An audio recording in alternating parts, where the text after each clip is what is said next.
Assalaamu calaykum waraxmatullaahi tacaala wabarakaatuhu. Kula wanaagsan asxaabtana daawanaysa kusoo dhawaada akhbaaraadka ugu waaweyn Soomaaliya caalamka. Qabanqaabada doorasho cusub oo ka socota magaalada Kismaayo iyo Seeraar dib ugu soo laabtay. Xildhibaan Federaal Cabdirashiid Maxamed Xidig oo ka tirsan golaha isbedel doonka Jubbaland oo qoraal soo dhigay bartiisa Facebook ayaa sheegay in magaalada Kismaayo ay ka wadaan qabanqaabo lagu diyaar garoobayo doorasho ka dhacda halkaasi. Xildhibaan Xidig ayaa sheegay in magaalada Kismaayo uu soo gaaray Cabdinaasir Seeraar wuxuuna tilmaamay in magaalada Kismaayo ay ka dhici doonto doorasho xor iyo xalaal ah sidoo hadalku dhigay. Anigu ka hadlaya magaca isbedel doonka Jubbaland waxaa si kale ilaaba u soo dhaweynaynaa mudane Cabdinaasir Seeraar oo maanta dib ugu soo laabtay xarunta isbedel doonka Jubbaland ee Kismaayo. Goolka isbedel doonka Jubbaland ayaa ah in Jubbaland ay ka dhacdo doorasho xor iyo xalaal ah ayuu yiri Xidig. Seeraar ayaa ka soo laabtay magaalada Nairobi oo muddo ku sugnaa halkaas oo la sheegay in odayaal ku beel ah isaga iyo Axmed Madoobe ay dhexdhexaadin ka wadeen mana cadda natiijada ka soo baxday. Xidig ayaa sheegay in kulamo dhowr ah ay dhawaan ka dhici doonaan si loogu diyaar garoobo doorashada ayuu yiri.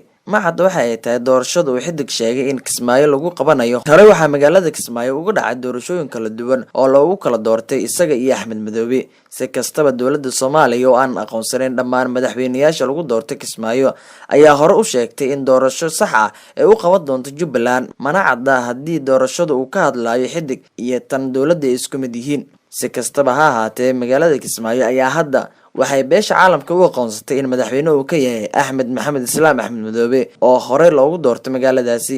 Faahfaahin dheeraad ayaa ka soo baxaya xubno ka tirsan Al-Shabaab oo ku leedahay qarax ay diyaarinayeen. Wararka aanu ku helayno koonfurta gobolka Mudug ee bartamaha Soomaaliya ayaa waxay sheegayaan in xubno ka tirsan ururka Al-Shabaab uu ku qarxay gaari ay qarax ku diyaarinayeen.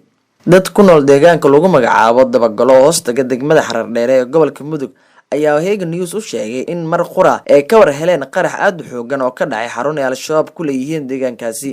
dadka noo warmaya waxa ay sheegeen in saddexdii maalmood ee la soo dhaafay in Al-Shabaab ay ku holnaayeen diyaarinta gaarigaasi qarax lagu xirayay walow aysan sheegin halkii loo waday. Dhammaan xubnihii qaraxa ku xirayay gaariga iyo dagaalyahanno kale oo ku sugnaa xarunta lagu dhex sameynayay ayaa la sheegay inay goobtaasi ku dhinteen. Sidoo kale waxaa dhaawacyo ka soo gaaray in kale ka badan oo halkaas ku sugnaa inkastoo aan la xaqiijin karin tirada rasmiga ah ee Al-Shabaab ugu geeriyootay qaraxaasi. Ma cadda weli halkii Al-Shabaab doonayeen inay ku weeraraan qaraxaasi fashilmay waxaana xusid mudan in habeeno ka hor qarax ismidaamin ah loo adeegsaday gaari oo ka dhacay magaalada madaxda gobolka Mudug ee Gaalkacyo. Wuxuu bartilmaameedka qaraxaasi ahaa saraakiil ee ka mid ahaayeen taliyayaasha ciidanka dhulka iyo kan qaybta 12aad ee militariga Soomaaliya kuwaas oo ka badbaaday waxaana qaraxaasi ku dhintay kuna dhaawacmay dad u badan rayd. Sidoo kale qaraxana fashilmay ayaa ku soo aadayay iyadoo magaalada Dhuusamareeb ee xarunta maamulka Galmudug ay ka socdaan dadaalo lagu waday in maamul cusub loogu sameeyo Galmudug. Dhuusamareeb iyo magaalooyinka waaweyn ee Galmudug ayaa aad loo adkeeyay amaankooda waxayna ciidamada ammaanku si joogto ah